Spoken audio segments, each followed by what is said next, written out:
So our second demonstration is your basic bicep dumbbell curl. And we want to demonstrate again how muscle training works for this, that we get the forearm out of it.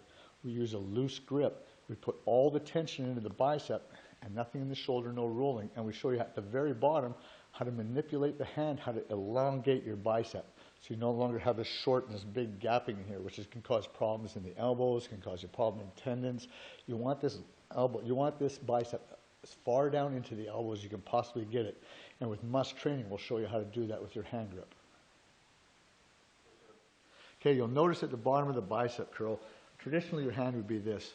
You'll watch now as we spin the hand, we can actually lengthen the bicep when we talked about getting the bicep long. So this is the start position. Your hand is turned almost like a hammer curl, just at about 3/4.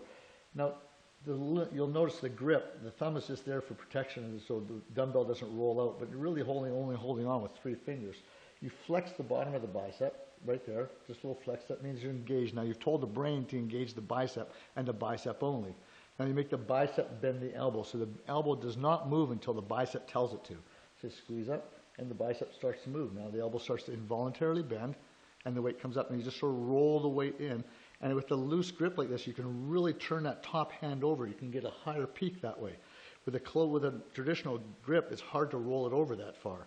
So you really roll it over, get that really big peak on it, and then roll it down.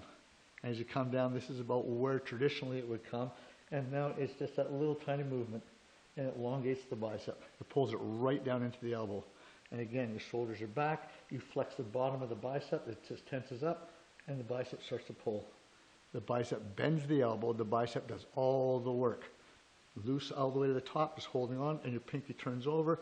And the harder you can roll that pinky over, the peak rolls right up off the peak.